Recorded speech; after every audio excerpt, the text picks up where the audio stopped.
Hey guys, welcome back to a new video. I'm Stephanie Fisher. I'm a licensed counselor here in the state of Michigan, and I'm owner and operator of In Progress Counseling.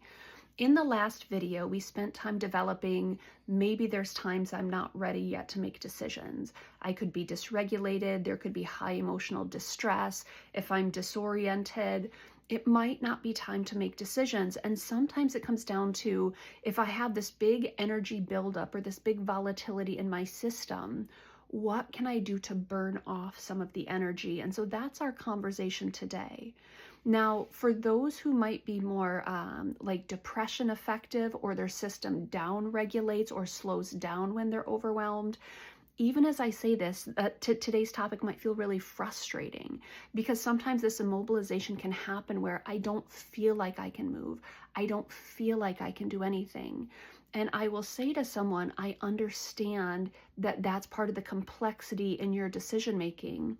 But when there's energy built up in the system and my body down regulates, that energy is still in my system, and now it's just getting displaced and moving around or creating turmoil inside potentially. When there's energy built up, friends, it typically has to be dealt with, and it typically has to have a direction somewhere. And so even someone who might be less active, writing starts to move things through my system. If I turn on music and I happen to be somewhat affected by music and I start to emote with the music, that's moving energy through my system. That's a good thing. Talk therapy helps move energy through the system in really constructive and in really harnessed ways. That's one of the points of talk therapy. Moving stuff through our system versus letting our system collapse and contain that energy is really quite important. And so in the last video, I talk about the guy who drives himself through that energy buildup. Where I would start with clients is, what are things that you enjoy? Now, I happen to be a tasker, and so to reorganize a room that delights my little heart, that's a really good thing for me to be doing. If I'm particularly sensitive, particularly heavy in my emotional taxation, I might, swap out my closet from my winter stuff to my spring stuff. I think we can do that here in West Michigan right now. It's hard to say. Mother Nature keeps pulling tricks on us. But that might be a really good task. If I was agitated this weekend, I might take my clothing in the basement here, bring it up to the upstairs bedroom, and then swap it out. Just think of that, up and down the steps a couple dozen times, moving clothes around. It's burning energy, and it's bringing organization into my world in a way that my brain doesn't have to do a lot of thinking about. Now, what we had said 2 weeks ago is all the micro decisions that have to be made if I'm going into the pantry and deciding what stays and what goes. That's not really the type of task I'm talking about, something that further taxes the system. I'm talking about something that expels energy and moves you through a stressful dynamic. This is also where we have some concerns around taking external substances to try to downregulate my system.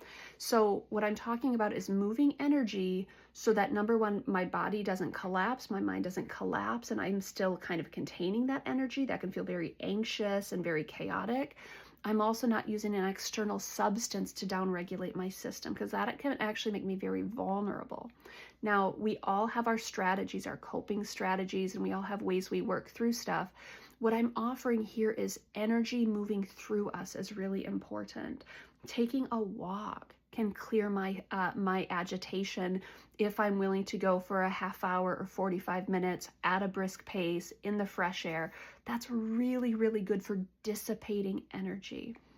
That's one of the things I'll say with clients who are at the front end of a transition. I will say, don't tax the system further, staying in problem-solving mode, and work on dissipating the energy that's already there. That energy is there, and if we can do something with it, you will position yourself towards good decision-making capacity if you're willing to kind of give it some time and work some of that energy through your system. I personally, if there's an intensity going on, things like boxing and weightlifting are so, so helpful for me personally. Going for a walk, talking to someone, cooking in the kitchen, I love it. It's very therapeutic. It's a part of just mental health hygiene for me personally. But that energy is in me. How do I move it through me?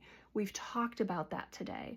Really, the biggest caution is don't let the system collapse, meaning you become immobilized and you don't move at all. That energy is still there. And really work hard on how do I let it move through me without trying to use some sort of substance to take the edge off. Even if it's you get on a treadmill and you walk and you walk and you walk and you walk, you will dissipate that energy that's really helpful. And then we try to make decisions on the other side of that.